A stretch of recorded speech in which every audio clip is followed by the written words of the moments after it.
Nelson is the quintessential sleepy southern town. Nothing much of any consequence ever happens here, and that's the way the residents like it. But all that changed after the city council passed a highly controversial law. This is 9mm. It's got the trigger locked up on it. Jackie Jarrett helped put the Family Protection Ordinance in place, a law that essentially makes it mandatory to buy a gun and ammunition.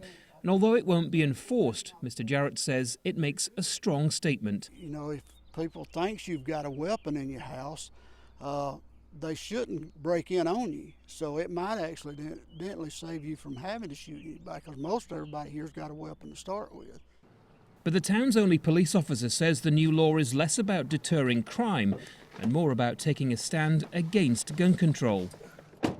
This took a load off everybody's concerns about, hey, is the government going to take our guns away? Well, here in Nelson, we're saying, we promote it. We want you to have guns. The national debate over gun control has raised the stakes for both sides of the argument, and for many it's a deeply emotional issue.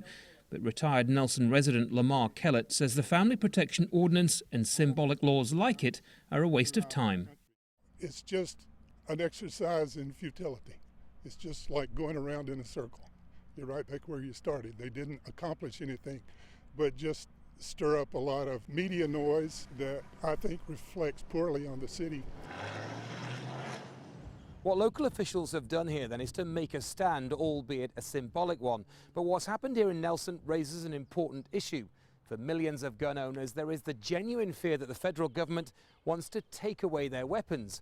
And for them, when it comes to gun control, there is simply no compromise. Andy Gallacher, Al Jazeera, Nelson, Georgia.